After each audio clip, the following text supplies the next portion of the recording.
The Bee Gees were a pop music group formed in 1958. Their lineup consisted of brothers Barry, Robin, and Maurice Gibb. The trio were especially successful as a popular music act in the late 1960s and early 1970s, and later as prominent performers of the disco music era in the mid to late 1970s. The group sang recognizable three-part tight harmonies. Robin's clear vibrato lead vocals were a hallmark of their earlier hits, while Barry's R&B falsetto became their signature sound during the mid to late 1970s and 1980s. The Bee Gees wrote all of their own hits, as well as writing and producing several major hits for other artists. Born on the Isle of Man to English parents, the Gibb brothers lived in Chorlton, Manchester, England, until the late 1950s. There, in 1955, they formed the skiffle/rock and roll group the Rattlesnakes. The family then moved to Redcliffe, in the Moreton Bay region, Queensland, Australia, and then to Carib Island. After achieving their first chart success in Australia as the Bee Gees with Spicks and Specks, their 12th single, they returned to the UK in January 1967, when producer Robert Stickwood began promoting them to worldwide audience. The Bee Gees have sold more than 220 million records worldwide, making them one of the world's best-selling artists of all time. They were inducted into the Rock and Roll Hall of Fame in 1997. The presenter of the award to Britain's first family of harmony was Brian Wilson, historical leader of the Beach Boys, another family act featuring three harmonizing brothers. The Bee Gees Hall of Fame citation says, "Only Elvis Presley, the Beatles, Michael Jackson, Garth Brooks, and Paul McCartney have outsold the Bee Gees." Following Maurice's death in January 2003, at the age of 53, Barry and Robin retired the group's name after 45 years of activity. In 2009, Robin announced that he and Barry had agreed the Bee Gees would reform and perform again. Robin died in May 2012, aged 62, after a prolonged struggle with cancer and other health problems, leaving Barry as the only surviving member of the group. History: 1955-1966. Music origins, Bee Gees formation and popularity in Australia. In 1955, the brothers Barry, Robin and Maurice Gibb moved back to their father Hugh Gibb's hometown of Chorlton, Manchester, England, and formed the skiffle/rock and roll group, the Rattlesnakes, which consisted of Barry on guitar and vocals, Robin and Maurice on vocals, and friends Paul Frost on drums and Kenny Horrocks on chest bass. In December 1957, the boys began to sing in harmony. The story is told that they were going to lip-sync to a record in the local Beaumont cinema, as other children had done on previous weeks, but as they were running to the theater, the fragile shellac 78 RPM record broke. The brothers had to sing live and received such a positive response from the audience that they decided to pursue a singing career. In May 1958, the Rattlesnakes were disbanded when Frost and Horrocks left, so the Gibb brothers then formed Wee Johnny Hayes and the Blue Cats, with Barry as Johnny Hayes. In August 1958, the Gibb family, including older sister Leslie and infant brother Andy, emigrated to Redcliffe, just northeast of Brisbane in Queensland, Australia. The young brothers began performing to raise pocket money. They were introduced to leading Brisbane radio DJ Bill Gates by Speedway promoter and driver Bill Good, who had hired the brothers to entertain the crowd at the Redcliffe Speedway in 1960. The crowd at the Speedway would throw money onto the track for the boys, who generally performed during the interval of meetings, usually on the back of a truck that drove around the track, and in a deal with Good, any money they collected from the crowd they were allowed to keep. Gates surnamed them the Bee Gees, later changed to Bee Gees after his, Good's and Barry Gibb's initials. The name was not specifically a reference to Brothers Gibb, despite popular belief. The family moved to a house at Carib Island, which was later demolished to allow the expansion of Brisbane Airport. While there, the brothers attended Northgate State School. By 1960, the Bee Gees were featured on television shows, including their performance of Time Is Passing By. In the next few years they began working regularly at resorts on the Queensland coast. For his songwriting, Barry sparked the interest of Australian star Carl Joy, who helped them get a recording deal in 1963 with Festival Records subsidiary Leadon Records, under the name Bee Gees. The three released 2 or 3 singles a year, while Barry supplied additional songs to other Australian artists. In 1962, the Bee Gees were chosen as the supporting act for Chubby Checkers' concert at Sydney Stadium. From 1963 to 1966, the Gibb family lived at 171 Bunnerong Road, Marlborough in Sydney. Just prior to his death, Robin Gibb recorded the song Sydney, about the brothers' experience of living in that city. It was released on his posthumous album 50 St. Catherine's Drive. The house was demolished in 2016. A minor hit in 1965, Wine and Women led to the group's first LP. The Bee Gees sing and play 14 Barry Gibb songs. By 1966, Festival was, however, on the verge of dropping them from the lead on the roster because of their perceived lack of commercial success. It was at this time that they met the American-born songwriter, producer and entrepreneur Nat Kipner, who had just been appointed A&R manager of a new independent label, Spin Records. Kipner briefly took over as the group's manager and successfully negotiated their transfer to Spin in exchange for granting Festival the Australian distribution rights to the group's recordings. Citation needed. Through Kipner, the Bee Gees met engineer-producer Ozzy Byrne, who produced or co-produced with Kipner many of the earlier Spin recordings, most of which were cut at his own small, self-built St. Clair studio in the Sydney suburb of Hurstville. Byrne gave the Gibb brothers virtually unlimited access to St. Clair studio over a period of several months in mid-1966. The group later acknowledged that this enabled them to greatly improve their skills as recording artists. During this productive time they recorded a large batch of original material, including the song that would become their first major hit, Spicks and Specks, on which Byrne played the trumpet coda, as well as cover versions of current hits by overseas acts, such as the Beatles. They regularly collaborated with other local musicians, including members of beat band Steve and the Board, led by Steve Kipner, Nat's teenage son. Frustrated by the lack of success, the Gibbs began their return journey to England on 4 January 1967, with Ozzy Byrne traveling with them. Colin Peterson, who eventually became the group's drummer, had traveled to Britain in 1966 and made their accommodation arrangements in the London suburb of Hendon. While at sea in January 1967, the Gibbs learned that Spicks and Specks had been awarded Best Single of the Year by Gosset, Australia's most popular and influential music newspaper. 1967-1969, International Fame and Touring Years. Bee Gees' first horizontal and idea. Before their departure from Australia to England, Hugh Gibb sent demos to Brian Epstein, who managed the Beatles and directed NEMS, a British music store. Epstein passed the demo tapes to Robert Stickwood, who had recently joined NEMS. After an audition with Stickwood in February 1967, the Bee Gees signed a 5-year contract whereby Polydor Records would release their records in the UK, and Atco Records would do so in the US. Work quickly began on the group's first international album, and Stickwood launched a promotional campaign to coincide with its release. Stickwood proclaimed that the Bee Gees were the most significant new musical talent of 1967, thus initiating the comparison of the Bee Gees to the Beatles. Before recording the first album, the group expanded to include Colin Peterson and Vince Melanie.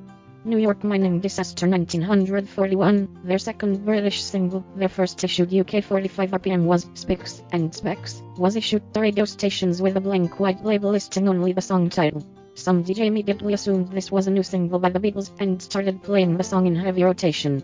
This helped the song climb into the top 20 in both the UK and US. No such chicanery was needed to boost the Bee Gees' second single, To Love Somebody, into the US top 20. Originally written for Otis Redding, To Love Somebody, a soulful ballad sung by Barry, has since become a pop standard covered by many artists including the Flying Burrito Brothers, Rod Stewart, Bonnie Tyler, Janis Joplin, The Animals, Gary Puckett and the Union Gap, Nina Simone, Jimmy Somerville, Billy Corgan, Michael Bolton and Michael Bublé. Another single, Holiday, released in the US, peaked at no. 16. The parent album, Bee Gees' their first internationally, peaked at no. 7 in the US and no. 8 in the UK. Bill Shepherd was credited as the arranger. After recording that album, the group recorded their first BBC session at the Playhouse Theatre, Northumberland Avenue, in London, with Bill Webb as the producer, and they performed 3 songs. That session is included on BBC Sessions, 1967-1973, 2008. Following the release of Bee Gees' first, the group was first introduced in New York as The English Surprise. At that time, the band made their first British TV appearance on Top of the Pops. Maurice recalled, Jimmy Savile was on it, and that was amazing, because we'd seen pictures of him in the Beatles fan club book, so we thought we were really there. That show had Lulu, us, The Move, and the Stones doing Let's Spend the Night Together. You have to remember this was really before the superstar was invented, so you were all in it together. In late 1967, they began recording for the second album. On 21 December 1967, in a live broadcast from Liverpool Anglican Cathedral for a Christmas television special called How on Earth, they performed their own song, Thank You for Christmas, which was written especially for the program, as well as a medley of the traditional Christmas carols, Silent Night, The First Noel, and Mary's Boy Child. the latter incorrectly noted as Hark. The Hired Angels sing on tape boxes and subsequent release. The songs were all pre-recorded on 1 December 1967, and the group lip-synced their performance. The recordings were eventually released on the Horizontal reissue bonus disc in 2008. The folk group The Settlers and Radio 1 disc jockey, Kenny Everett, also performed on the program, which was presented by the Reverend Edward H. Paley, Dean of the Cathedral. January 1968 began with a promotional trip to the U.S. Los Angeles police were on alert in anticipation of a Beatles-type reception, and special security arrangements were being put in place. In February, Horizontal repeated the success of their first album, featuring the group's first UK No. 1 single, Massachusetts, a No. 11 US hit, and the No. 7 UK single, World. The sound of the album Horizontal had a more rock sound than their previous release, although ballads like And the Sun Will Shine and Really and Sincerely were also prominent. The Horizontal album reached No. 12 in the US and No. 16 in the UK. Promoting the record, the group made their first appearance on US television on the Smothers Brothers show on CBS. Tommy Smothers had first encountered the band on a trip to London, and became their friend as well as a fan. That evening, Smothers wore a shirt which Maurice had bought for him at the Beatles Apple Boutique. With the release of Horizontal, they also embarked on a Scandinavian tour with concerts in Copenhagen. Around the same time, the Bee Gees turned down an offer to write and perform the soundtrack for the film Wonderwall, according to director Joe Massat. On 27 February 1968, the band, backed by the 17-piece Massachusetts String Orchestra, began their first tour of Germany with 2 concerts at Hamburg Music Hall. In March 1968, the band was supported by Procol Harum, who had a well-known hit, A Wider Shade of Pale, on their German tour. As Robin's partner Molly Hollis recalls, Germans were wilder than the fans in England at the heights of Beatlemania. The tour schedule took them to 11 venues in as many days with 18 concerts played, finishing with a brace of shows at the Stadthalle, Braunschweig. After that, the group was off to Switzerland. As Maurice described it, there were over 5,000 kids at the airport in Zurich. The entire ride to Bern, the kids were waving Union Jacks. When we got to the hotel, the police weren't there to meet us, and the kids crushed the car. We were inside, and the windows were all getting smashed in, and we were on the floor. On 17 March, the band performed Words on the Ed Sullivan Show. The other artists who performed on that night's show were Lucille Ball, George Hamilton, and Fran Jeffries. On 27 March 1968, the band performed at the Royal Albert Hall in London. 2 more singles followed in early 1968, the ballad Words, No. 8 UK, No. 15 US, and the doubly-sided single, Jumbo, backed with The Singer Sang His Song. Jumbo, the Bee Gees' least successful single to date, only reached No. 25 in the UK and No. 57 in the US. The Bee Gees felt The Singer Sang His Song was the stronger of the 2 sides, an opinion shared by listeners in the Netherlands, who made it a No. 3 hit. Further Bee Gees chart singles followed. I've Gotta Get a Message to You, their second UK No. 1, No. 8 US, and I Started a Joke, No. 6 US, both called from the band's third album Idea. Idea reached No. 4 in the UK and was another top 20 album in the US, No. 17. Following the tour and TV special to promote the album, Vince Melanie left the group, desiring to play more of a blues-style music than the Gibbs were writing. Melanie did achieve 1 feat while with the Bee Gees. His composition, Such a Shame, from Idea, is the only song on any Bee Gees album not written by Gibb brother. The group also filmed a BBC television special with Frankie Howard, called Frankie Howard Meets the Bee Gees, written by Ray Galton and Alan Simpson. This gave the group the opportunity to display their comedy skills in sketches with Howard. The band were due to begin a 7-week tour of the US on 2 August 1968, but on 27 July, Robin collapsed and fell unconscious. He was admitted to London nursing home suffering from nervous exhaustion, and the American tour was postponed. The band began recording their 6th album, which resulted in their spending a week recording at Atlantic Studios in New York. Robin, still feeling poorly, missed the New York sessions, but the rest of the band put away instrumental tracks and demos.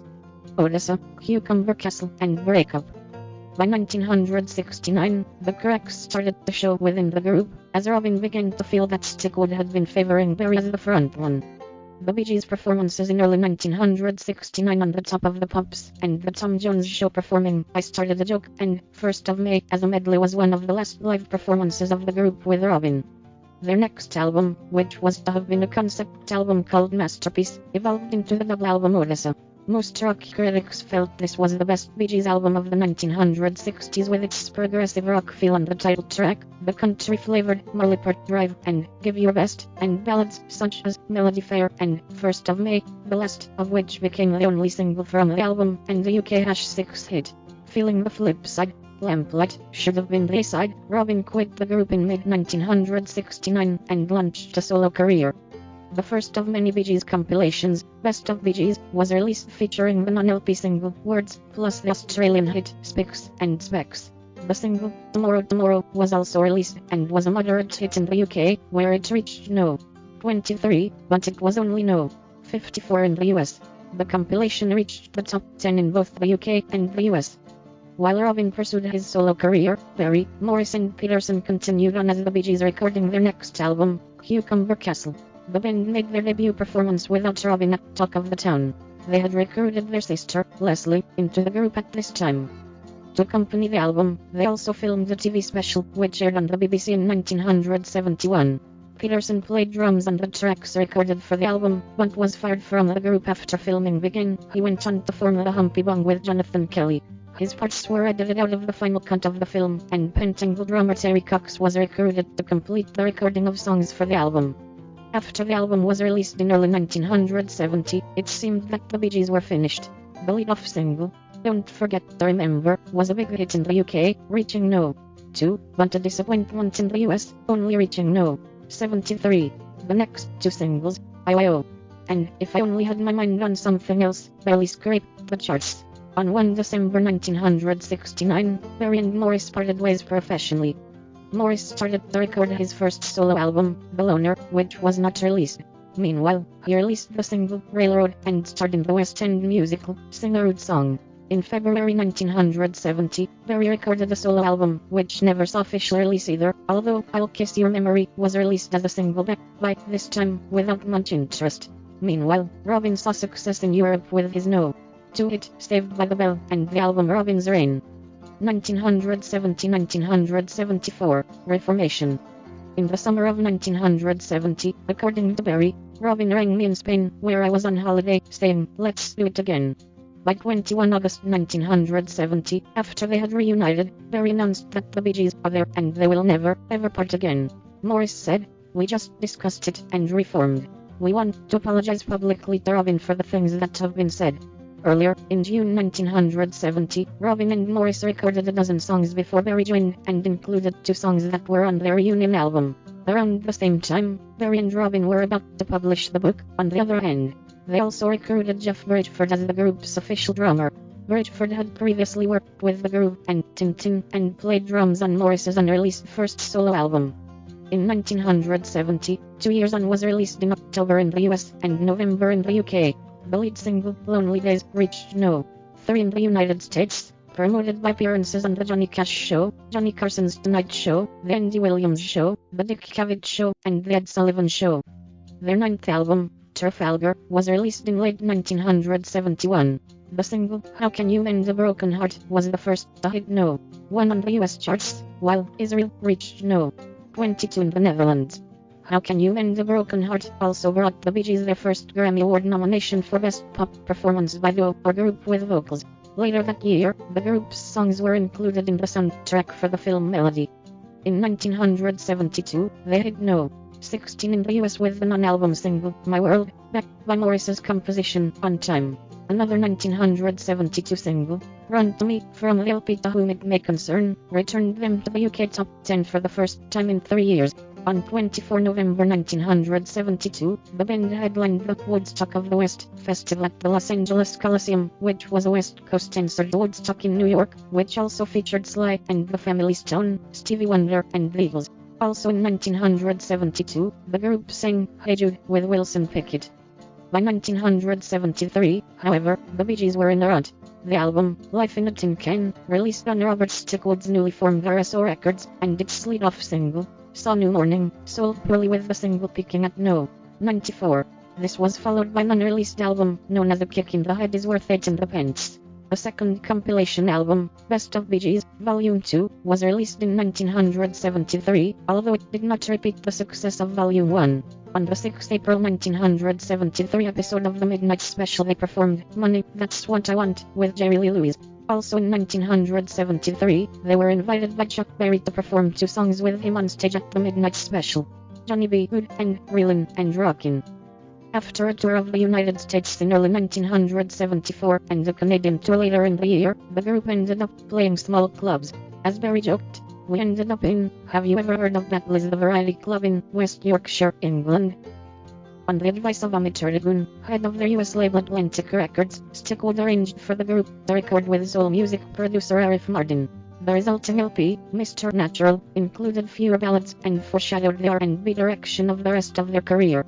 When it, too, failed to attract much interest, Martin encouraged them to work within the soul music style. The brothers attempted to assemble a live stage band that could replicate their studio sound. Lead guitarist Alan Kendall had come on board in 1971, but did not have much to do until Mr. Natural. For that album, they added drummer Dennis Bryan, and they later added ex-Strawbs keyboard player Blue Weaver, completing the Bee Gees band that lasted through the late 70s. Maurice, who had previously performed on piano, guitar, harpsichord, electric piano, organ, mellotron and bass guitar, as well as mandolin and Moog synthesizer, by then confined himself to bass on stage. 1975-1979, Turning to Disco.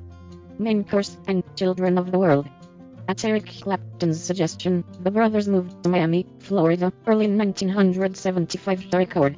After starting off with ballads, they eventually heeded the urging of Martin and Stickwood, and crafted more dance-oriented disco songs, including their second US No. 1, Jive Talkin', along with US No. 7, Nights on Broadway. The band liked the resulting new sound. This time the public agreed by sending the LP Main Course up the charts. This album included the first Bee Gees songs wherein Berry used falsetto, something that would later become a trademark of the band. This was also the first Bee Gees album to have 2 US top 10 singles since 1968's Idea. Main Course also became their first charting R&B album. On the Bee Gees' appearance on the Midnight Special in 1975, to promote Main Course, they sang To Love Somebody with Helen Reddy. Around the same time, the Bee Gees recorded 3 Beatles covers: Golden Slumbers / Carry That Weight, She Came In Through the Bathroom Window with Berry providing lead vocals, and Sun King with Maurice providing lead vocals, for the unsuccessful musical / documentary Elvis and World War I II. The next album, Children of the World, released in September 1976, was drenched in Berry's newfound falsetto and Weaver's synthesizer disco licks. Martin was unavailable to produce, so the Bee Gees enlisted Al Gallup and Carl Richardson, who had worked with Martin during the Main Course sessions. This production team would carry the Bee Gees through the rest of the 1970s. The first single from the album was You Should Be Dancing, which features percussion work by musician Stephen Stills. The song pushed the Bee Gees to a level of stardom they had not previously achieved in the US, though their new R&B/disco sound was not as popular with some diehard fans. The pop ballad Love So Right reached No. 3 in the US, and Boogie Child reached US No. 12 in January 1977. The album peaked at No. 8 in the US.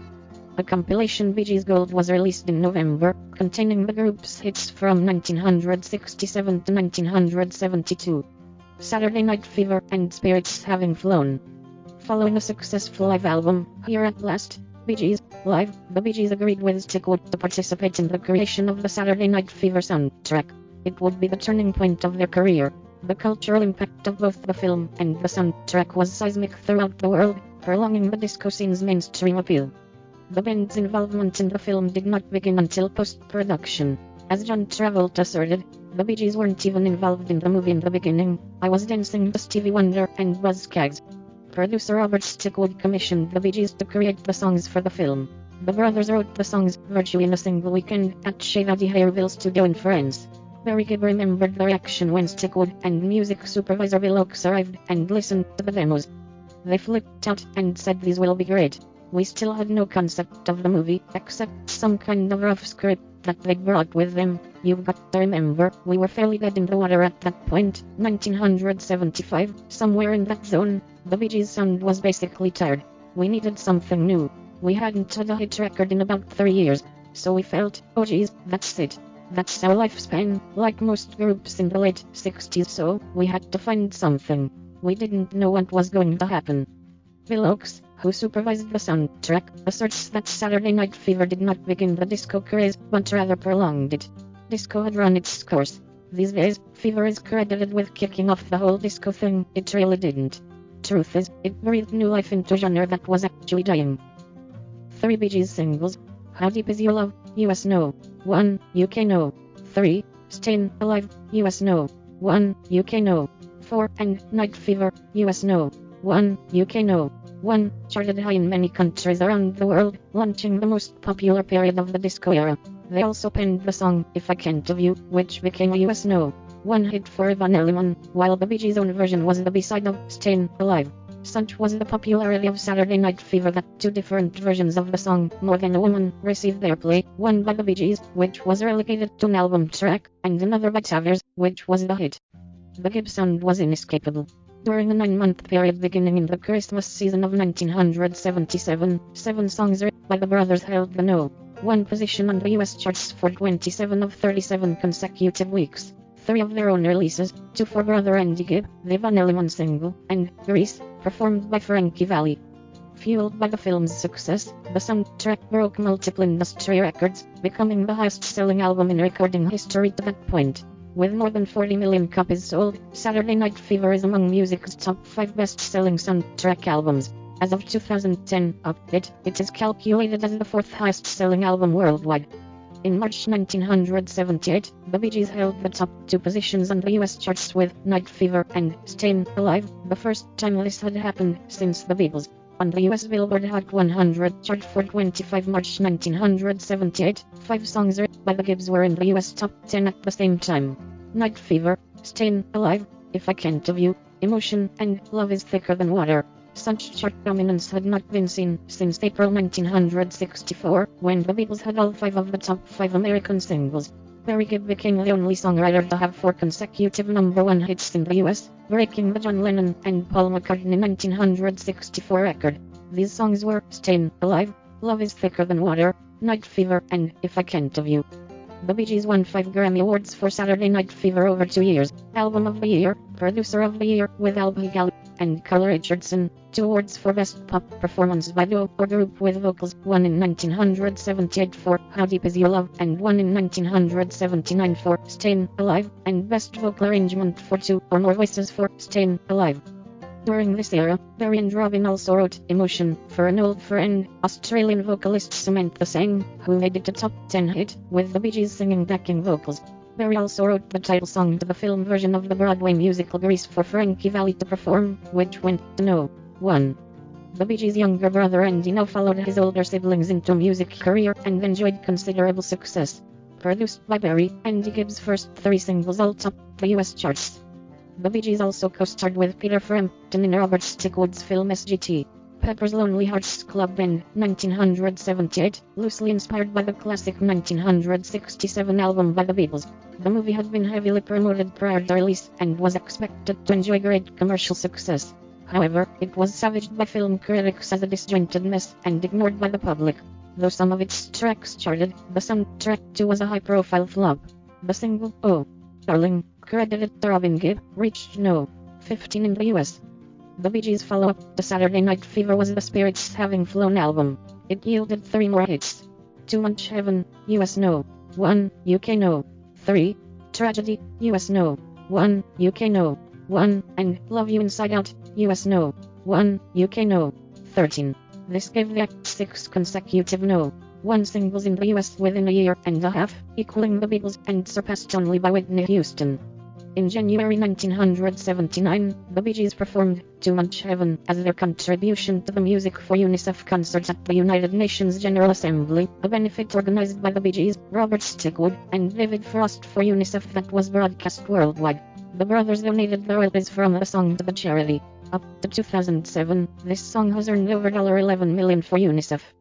During the summer of 1979, the Bee Gees embarked on their largest concert tour covering the US and Canada. The Spirits Having Flown tour capitalized on Bee Gees fever that was sweeping the nation, with sold-out concerts in 38 cities. The Bee Gees produced a video for the title track, Too Much Heaven, directed by Miami-based filmmaker Martin Pitts, and produced by Charles Allen. With this video, Pitts and Allen began a long association with the brothers. The Bee Gees even had a country hit in 1979 with Rest Your Love on Me, the flip side of their pop hit, Too Much Heaven, which made the top 40 on the country charts. It was also a 1981 hit for Conway Twitty, topping the country music charts. The Bee Gees' overwhelming success rose and fell with the disco bubble. By the end of 1979, disco was rapidly declining in popularity, and the backlash against disco put the Bee Gees' American career in a tailspin. Radio stations around the US began promoting Bee Gee free weekends. Following their remarkable run from 1975 to 1979, the act would have only one more top 10 single in the US, and that would not come until 1989. Barry Gibb considered the success of the Saturday Night Fever soundtrack both a blessing and a curse. Fever was no one every week. It wasn't just like a hit album. It was no one every single week for 25 weeks. It was just an amazing, crazy, extraordinary time. I remember not being able to answer the phone, and I remember people climbing over my walls. I was quite grateful when it stopped. It was too unreal. In the long run, your life is better if it's not like that on a constant basis. Nice though it was. 1980-1986. Outside projects, band turmoil, solo efforts, and decline. Robin co-produced Jimmy Ruffin's Sunrise, released in May 1980, but the songs were started in 1979. The album contains songs written by the Gibb brothers. In March 1980, Barry Gibb worked with Barbra Streisand on her album Guilty. He co-produced and wrote or co-wrote all 9 of the album's tracks, 4 of them written with Robin, and the title track with both Robin and Maurice. Barry also appeared on the album's cover with Streisand, and duetted with her on 2 tracks. The album reached no. 1 in both the US and the UK, as did the single Woman in Love, written by Barry and Robin, becoming Streisand's most successful single and album to date. Both of the Streisand/Gibb duets, Guilty and What Kind of Fool, also reached the US top 10. In October, the Bee Gees regrouped to record songs that would go on to their upcoming album, but it was not continued, and Weaver, Kendall, who returned in 1987, and Brian left the group. The brothers later recruited some studio musicians. In 1981, the Bee Gees released the album Living Eyes, their last full-length album release on RSO. This album was the first CD ever played in public, when it was played to viewers of the BBC show Tomorrow's World. With the disco backlash still running strong, the album failed to make the UK or US top 40, breaking their streak of top 40 hits, which started in 1975 with Jive Talkin'. 2 singles from the album fared little better. He's a Liar, which reached no. 30 in the US, and Living Eyes, which reached no. 45. In 1982, Dionne Warwick enjoyed the UK no. 2 and US adult contemporary no. 1 hit with her comeback single, Heartbreaker, taken from her eponymous album written largely by the Bee Gees and co-produced by Barry Gibb. The album reached no. 3 in the UK and the top 30 in the US, where it was certified gold. A year later, Dolly Parton and Kenny Rogers recorded the Bee Gees' pen track Islands in the Stream, which became a US no. 1 hit and entered the top 10 in the UK. Rogers' 1983 album, Eyes That See in the Dark, was written entirely by the Bee Gees and co-produced by Barry. The album was a top 10 hit in the US and was certified double platinum. The Bee Gees had greater success with the soundtrack to Staying Alive in 1983, the sequel to Saturday Night Fever. The soundtrack was certified platinum in the US, and included their top 30 hit, The Woman in You. Also in 1983, the band was sued by Chicago songwriter Ronald Sell, who claimed the brothers stole melodic material from one of his songs, Let It End, and used it in How Deep Is Your Love. At first, the Bee Gees lost the case. One juror said that a factor in the jury's decision was the Gibbs' failure to introduce expert testimony rebutting the plaintiff's expert testimony that it was impossible for the 2 songs to have been written independently. However, the verdict was overturned a few months later. In August 1983, Barry signed a solo deal with MCA Records and spent much of late 1983 and 1984 writing songs for this first solo effort, No Wager. Robin released 3 solo albums in the 80s, How Old Are You, Secret Agent, and Walls Have Eyes. And Maurice released his second single to date, Hold Her in Your Hand, for the first time since 1970. In 1985, Diana Ross released the album Alive, written by the Bee Gees, with the title track co-written with Michael Jackson, who also performed on the track. The album was again co-produced by Barry Gibb, and the single, Chain Reaction, gave Ross a UK and Australian no. 1 hit. 1987-1999. Comeback, returned to popularity, and Andy's death. The Bee Gees released the album ESP in 1987, which sold over 3 million copies. It was their first album in 6 years, and their first for Warner Bros. Records. The single, You Win Again, went to no. 1 in numerous countries, including the UK, and made the Bee Gees the first group to score a UK no. 1 hit in each of 3 decades. The 1960s, 1970s, and 1980s. The single was a disappointment in the US, charting at no. 75, and the Bee Gees voiced their frustration over American radio stations not playing their new European hit single, an omission which the group felt led to poor sales of their current album in the US. The song won the Bee Gees the 1987 British Academy's Ivor Novello Award for Best Song Musically and Lyrically, and in February 1988 the band received the Brit Award nomination for Best British Group. On 10 March 1988, younger brother Andy Gibb died, aged 30, as a result of myocarditis, an inflammation of the heart muscle due to recent viral infection. His brothers acknowledged that Andy's past drug and alcohol use probably made his heart more susceptible to this illness. Just before Andy's death, the brothers had decided that Andy would join them, which would have made them a 4-member group.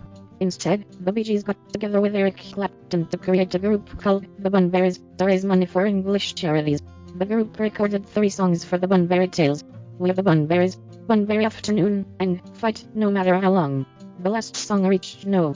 8 on the rock music chart and appeared on the 1988 Summer Olympics album. The Bee Gees' following album, 1989, featured a song dedicated to Andy, Wish You Were Here. The album also contained their first US top 10 hit, no. 7 in a decade, 1, an adult contemporary no. 1. After the album's release, the band embarked on its first world tour in 10 years. In 1990, Polydor Records issued the box set Tales from the Brothers Gibb, a history in song, which contains all singles released except 1981's Living Eyes, rare B-sides, unreleased tracks, solo material, and live performances. Many songs received new stereo mixes by Bill Inglot, and some songs made their CD debut. At the time of its release, Tales was one of the first box sets issued in the music business, and it was considered an honor for a group to have one. In the UK, Polydor issued a single disc hits collection from Tales called The Very Best of the Bee Gees, which contained their biggest UK hits. The album became one of their best-selling albums in that country, and was eventually certified triple platinum. Following their next album, High Civilization, 1991, which contained the UK top 5 hit, Secret Love, the Bee Gees went on a European tour. After the tour, Barry Gibb began to battle a serious back problem, which required surgery.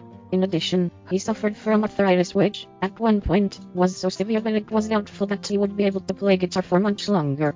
Also, in the early 1990s, Maurice Gibb finally sought treatment for his alcoholism, which he had battled for many years with the help of Alcoholics Anonymous.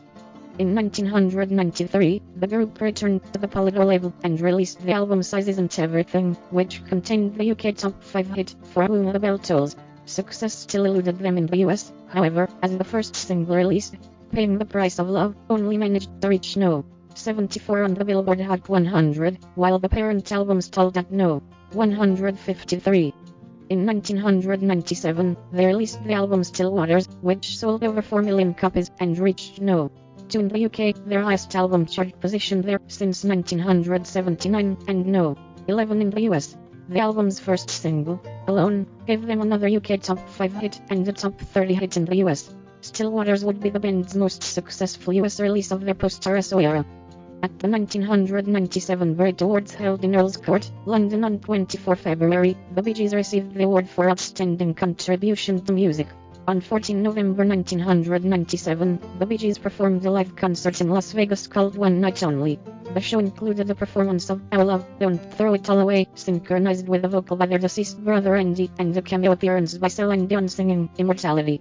The CD of the performance sold over 5 million copies. The One Night Only name grew out of the band's declaration that, due to Barry's health issues, the Las Vegas show was to be the final live performance of their career. After the immensely positive audience response to the Vegas concert, Barry decided to continue, despite the pain, and the concert expanded into their last full-blown world tour of One Night Only concerts. Page needed. The tour included playing to 56,000 people at London's Wembley Stadium on 5 September 1998, and concluded in the newly built Olympic Stadium in Sydney, Australia on 27 March 1999 to 72,000 people. Page needed. In 1998, the group's soundtrack for Saturday Night Fever was incorporated into a stage production produced first in the West End and then on Broadway. They wrote 3 new songs for the adaptation. Also in 1998, the brothers released Ellen Venin for Manx Charities, recorded the previous year. Known as the unofficial national anthem of the Isle of Man, the brothers performed the song during their world tour to reflect their pride in the place of their birth. The Bee Gees closed the decade with what turned out to be their last full-sized concert, known as BG2K, on 31 December 1999. 2000-2008, This Is Where I Came In, and Maurice's death. In 2001, the group released what turned out to be their final album of new material as a group, This Is Where I Came In. The album was another success, reaching the top 10 in the UK, being certified gold, and the top 20 in the US. The title track was also a UK top 20 hit single. The album gave each member of the group a chance to write in his own way, as well as composing songs together. For example, Maurice's compositions and leads are Man in the Middle and Walking on Air, while Robin contributed Deja Vu, Promise the Earth, and Embrace, and Barry contributed Loose Talk Costs Lives, Technicolor Dreams, and Voice in the Wilderness. The other songs are collaborative in writing and vocals. They performed many tracks from This Is Where I Came In, plus many of their biggest hits, on the live televised concert series Live by Request, shown on the ND network. The last concert of the Bee Gees as a trio was at the Love and Hope Ball in 2002. Maurice, who had been the musical director of the Bee Gees during their final years as a group, died unexpectedly on 12 January 2003, at age 53, from a heart attack, while awaiting emergency surgery to repair a strangulated intestine. Initially, his surviving brothers announced that they intended to carry on the name Bee Gees in his memory, but as time passed they decided to retire the group's name, leaving it to represent the 3 brothers together. The same week that Maurice died, Robin's solo album Magnet was released. On 23 February 2003, the Bee Gees received the Grammy Legend Award. They also became the first recipients of that award in the 21st century. Barry and Robin accepted, as well as Maurice's son, Adam, in a tearful ceremony. Although there was talk of a memorial concert featuring both surviving brothers and invited guests, nothing materialized. Barry and Robin continued to work independently, and both released recordings with other artists, occasionally coming together to perform at special events. In late 2004, Robin embarked on a solo tour of Germany, Russia and Asia. During January 2005, Barry, Robin and several legendary rock artists recorded Grief Never Grows Old, the official tsunami relief record for the Disasters Emergency Committee. Later that year, Barry reunited with Barbra Streisand for her top-selling album Guilty Pleasures, released as Guilty 2 in the UK as a sequel album to the previous Guilty. Robin continued touring in Europe. Also in 2004, Barry recorded his song I Cannot Give You My Love with Cliff Richard, which became a UK top 20 hit single. In February 2006, Barry and Robin reunited on stage for a Miami charity concert to benefit the Diabetes Research Institute. It was their first public performance together since Maurice's death. The pair also played at the 30th annual Prince's Trust concert in the UK on 20 May 2006. In October 2008, Robin performed a couple of songs in London as part of the BBC Electric Prom's Saturday Night Fever performance. This involved various other performers and the BBC Concert Orchestra, and was screened on the BBC and its interactive services. 2009-2012, returned to performing, and Robin's death. In an interview with Easy Mix radio host Tim Roxborough on 1 September 2009, Barry's 63rd birthday, Barry commented on future tours saying that they will be back, but in an agreement with Warner/I know they would not make an announcement at that time. On 7 September 2009, Robin disclosed to Jonathan Agnew that he had been in touch with Barry and that they had agreed that the Bee Gees would reform and perform again. Barry and Robin performed on the BBC Strictly Come Dancing on 31 October 2009 and appeared on ABC TV Dancing with the Stars on 17 November 2009. On 15 March 2010, Barry and Robin inducted the Swedish group ABBA into the Rock and Roll Hall of Fame. On 26 May 2010, the two made a surprise appearance on the 9th season finale of American Idol. On 20 November 2011 it was announced that Maurice Gibb, at 61 years old, had been diagnosed with liver cancer, a condition he had become aware of several months earlier. He had become noticeably thinner in previous months, and had to cancel several appearances due to issues with severe abdominal pain. On 13 February 2012, Robin joined British military trio The Soldiers for the Coming Home charity concert at the London Palladium, in support of injured servicemen. It was his first public appearance for almost 5 months and, as it turned out, his final one. On 14 April 2012, it was reported that Robin had contracted pneumonia in a Chelsea hospital and was in a coma. Although he came out of his coma on 20 April 2012, his condition deteriorated rapidly, and he died on 20 May 2012 of liver and kidney failure. With Robin's death, Barry became the last surviving Gibb brother, and the Bee Gees dissolved as a musical group. 2013 present. Looking back at a lifetime of music. In September and October 2013, Barry performed his first solo tour in honor of his brothers and a lifetime of music. In addition to the Rhino collection, the studio albums, 1967-1968, Warner Bros. Released a box set in 2014 called The Warner Bros. Years, 1987-1991 that included the studio albums ESP1 and High Civilization as well as extended mixes and B-sides. It also included the band's entire 1989 concert in Melbourne, Australia, available only on video as All for One prior to this release. The documentary The Joy of the Bee Gees was aired on BBC4 on 19 December 2014. In 2015, 13 Star Records released the box set 1974-1979 by 23 March, which included the studio albums Mr. Natural, Main Course, Children of the World, and Spirits Having Flown. A fifth disc called The Miami Years includes all but tracks from Saturday Night Fever as well as B-sides. No unreleased tracks from the era were included. After a hiatus from performing, Barry Gibb returned to solo and guest singing performances. He occasionally appears with his son, Steve Gibb, who declined to use the Bee Gees brand mainly because of his much different style. In 2016, he released In the Now, his first solo effort since 1984's Now Voyager. It was the first release of new Bee Gees related music since the posthumous release of Robin Gibb's 50 Cent Catherine's Drive. Also in 2016, Capitol Records signed a new distribution deal with Barry and the estates of his brothers for the Bee Gees catalog, bringing their music back to Universal. Influences. The Bee Gees were influenced by the Beatles, the Everly Brothers, the Mills Brothers, Elvis Presley, the Rolling Stones, Roy Orbison, the Beach Boys, and Stevie Wonder. On the 2014 documentary The Joy of the Bee Gees, Barry claimed that the Bee Gees were also influenced by the Hollies and Otis Redding. Legacy. Brian May of Queen said, "Of course I was, and I'm a huge fan of the Bee Gees' creations in music. Undoubtedly at the pinnacle of songwriting considered over the last 30 years, is it?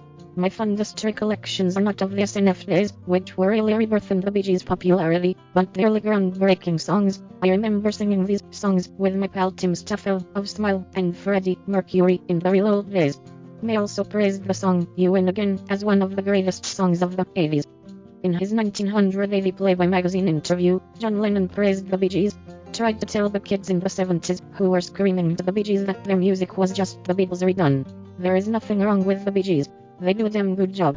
There was nothing else going on then. Michael Jackson, who was also influenced by the Bee Gees, said, "I cried listening to their music. I knew every note, every instrument." Citation needed. Paul McCartney recalled, "It was the mining disaster song that Robert Stickwood played me. I said, sign them, they're great."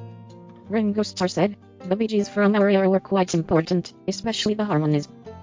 In a 2007 interview with Dwayne Hitchings, who co-wrote Rod Stewart's 1978 disco song, Do You Think I'm Sexy?, noted that the song was a spoof on guys from the Cocaine Lounge Lizards of the Saturday Night Fever days.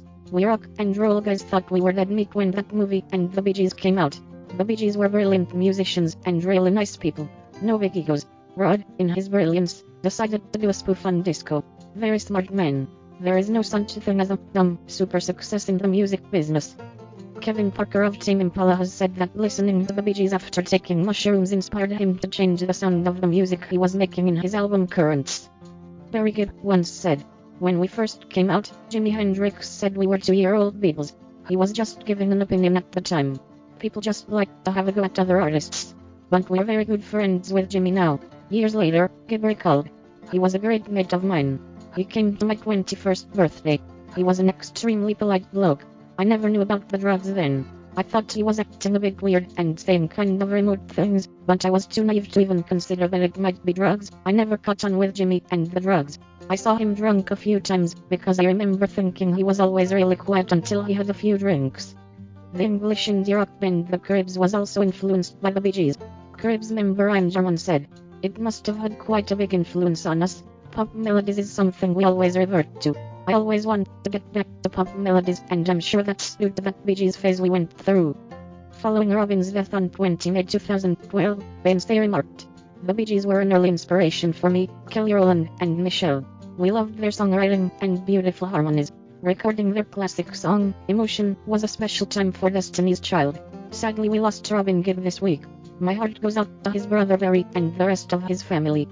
Singer Jordan Sparks remarked that her favorite Bee Gees songs are Too Much Heaven, Emotion, although performed by Samantha sang with Barry on the background vocals using his falsetto, and Stayin' Alive.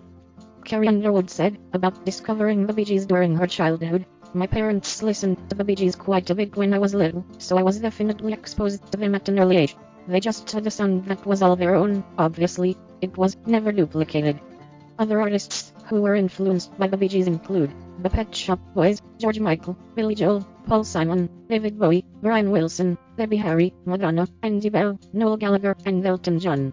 The electropop/synth-pop band Hyperbub even released a dedicated EP, Christmas with the Bee Gees.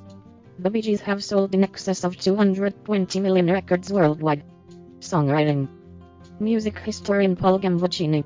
At one point, in 1978, the Gibb brothers were responsible for writing and performing 9 of the songs in the Billboard Hot 100.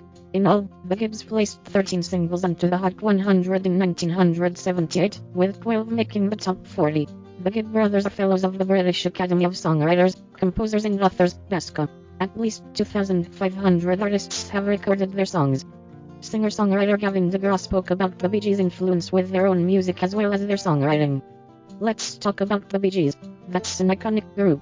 Not just a great band, but a great group of songwriters. Even long after the Bee Gees' success on the pop charts, they were still writing songs for other people, huge hit songs. Their talent went far beyond their moment of normal pop success. It is a loss to the music industry and the loss of an iconic group. The beauty of this industry is that we do pay tribute, and every artist coming up is a fan of a generation prior to it, so there's a real tradition element to it."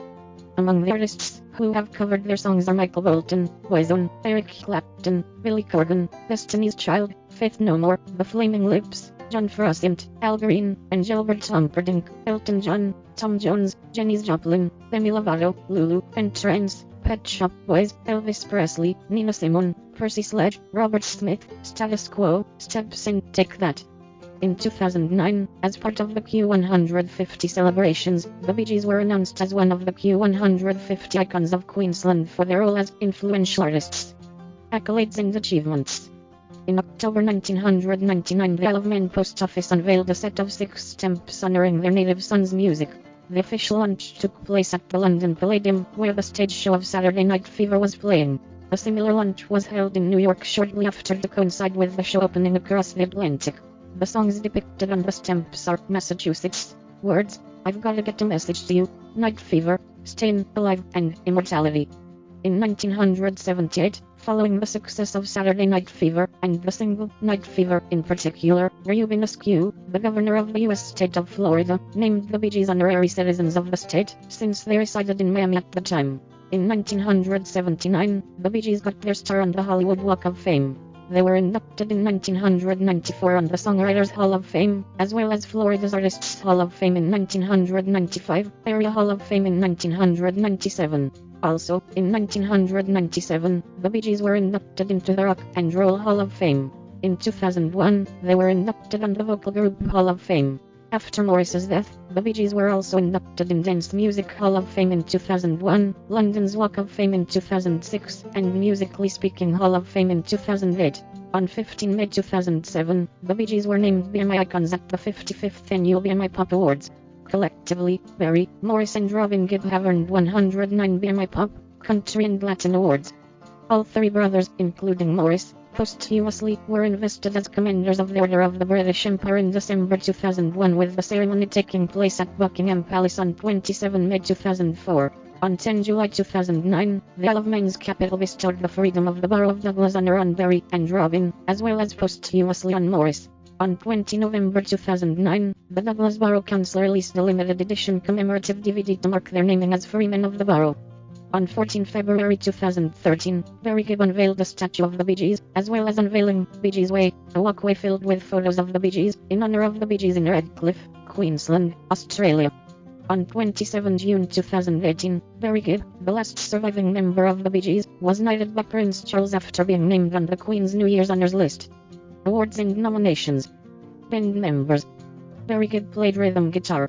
During the early 1970s, Robin Gibb played piano, organ and guitar occasionally, after which, he only played strings and keyboards privately. Maurice Gibb played bass guitar, acoustic guitar, lead guitar, harmonica, piano, organ, mellotron, keyboard, synthesizer and drums. From 1966 to 1972 he played multiple instruments on many records. During the late 1970s he played mainly bass guitar. From about 1986 onward he usually played keyboards and guitars. Maurice was credited by the brothers as being the most technologically savvy member of the band. Principal members. Barry Gibb, vocals, rhythm guitar, 1958, 2003, 2009, 2012. Robin Gibb, vocals, organ, piano, mellotron, keyboards, rhythm guitar, melodica, harmonica, 1958, 1969, 1970, 2003, 2009, 2012, D 2012. Maurice Gibb, vocals, lead guitar, bass, keyboards, rhythm guitar, piano, mellotron, organ, keyboards, drums, harmonica, 1958, 2003, D 2003. These musicians were considered members of the band. Colin Peterson, drums, 1967-1969. Vince Melanie, lead guitar, 1967-1968. Jeff Bridgeford, drums, 1971-1972, touring 1970-1971. Touring musicians. Alan Kendall, lead guitar, 1971-1981, 1989-2003. Dennis Bryan, drums, 1973-1981. Blue Weaver, synthesizers, keyboards, 1975-1981. Chris Karen, drums, 1972. Jeff Wesley, keyboards, piano, 1973-1976. Joe Lala, percussion, 1976-1979. Joey Marcia, rhythm guitar, 1976-1979. Harold Cowart, bass, 1979. Tim Cansfield, lead guitar, 1989. Vic Martin, keyboard, synthesizer, 1989. Gary Moberly, keyboard, synthesizer, 1989. George Perry, bass, 1989-1993. Chester Thompson, drums, 1989. Mike Murphy, drums, 1989. Trevor Merle, drums, 1991-1992. Rudy Dobson, keyboards, 1991-1992. Scott F. Carrego, drums. Ben Stivers, keyboard, 1996-1999. Matt Bonley, bass, 1993-2001. Steve Rucker, drums, 1993-1999. Guest musicians, studio and touring. Phil Collins, drums.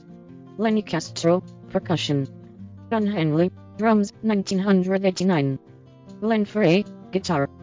Timothy B. Schmidt, bass guitar. Joe Walsh, lead guitar. Don Felder, lead guitar. Jeff Porcaro, drums. Mike Porcaro, bass guitar. Steve Porcaro, keyboards. Steve Lukather, guitar. David Hungate, bass guitar.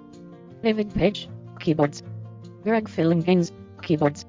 Bobby Kimball, keyboards. Leland Sklar, bass guitar. Red Beach, lead guitar. Greg Bissonette, drums. Ricky Lawson, drums. Scott F. Carrego, drums. Steve Gadd, drums. Steve Farron, drums.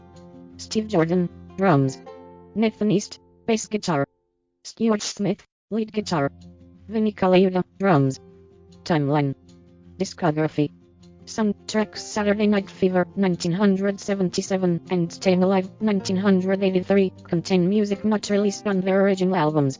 All their officially released albums are included on this list. A Kick in the Head is Worth 8 in the Pants has not been included on the list because it only appeared on numerous bootlegs and was not officially released.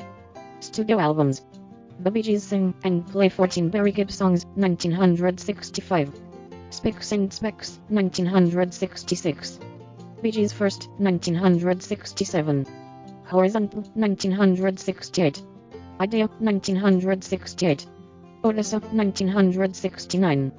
Cucumber Castle, 1970. 2 Years On, 1970. Trafalgar, 1971. To Whom It May Concern, 1972. Life in a Tin Can, 1973. Mr. Natural, 1974. Main Course, 1975. Children of the World, 1976. Spirits Having Flown, 1979. Living Eyes, 1981. ESP, 1987. 1989. High Civilization, 1991. Size Isn't Everything, 1993. Still Waters, 1997. This Is Where I Came In, 2001. Song Catalog. The Gibbs gained ownership rights when their back catalog, returning distribution rights to Warner Music Group, which had purchased Atco, where they subsequently reissued digitally remastered versions of Saturday Night Fever, their later Bee Gees' greatest album, and the new boxed set. The studio albums, 1967-1968 under the Reprise Records/Rhino Records labels. Additionally, more recent titles, such as Still Waters and This Is Where I Came In, were among the first batch of re-releases. The band's 3 Warner Bros. Releases, ESP1 and High Civilization, were also made available on iTunes for the first time since the albums went out of print in North America in the mid-90s. According to Robin Gibb's website, 3 more issues were planned for the 2008 holiday season. Best of Bee Gees, Volume 2, and Love Songs. The double album Odessa was released on 13 January 2009 in a special 3-disc deluxe edition complete with the original red velvet cover with remastered stereo and mono versions of the album, as well as alternate versions and unreleased tracks.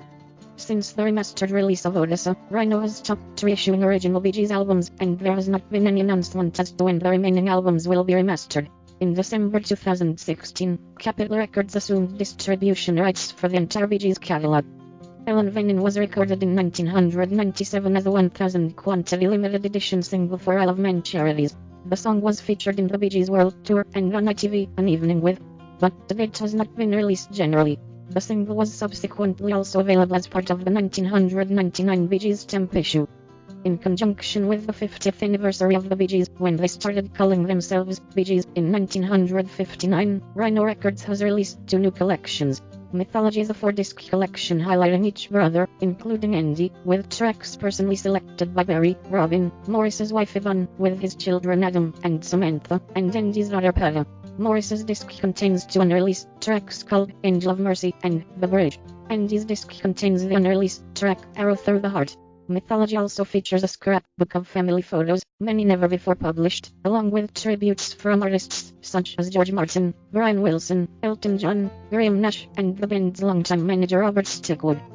The second collection, The Ultimate Bee Gees, is a more modest 2-disc 40-track collection highlighting their biggest hits, and includes a bonus DVD of unreleased videos, previously unreleased television appearances, live performances, and promo videos. Each disc is themed, with the first disc being the more upbeat songs called A Night Out, and the second disc being more ballad-focused called A Night In. Filmography. Bibliography. Billy, Melinda, Cook, Hector, Hughes, Andrew Mann, 2009, 2003. The Bee Gees, Tales of the Brothers Gibb. Omnibus Press. ISBN 978-0-85712-004-5. Retrieved 14 May 2013.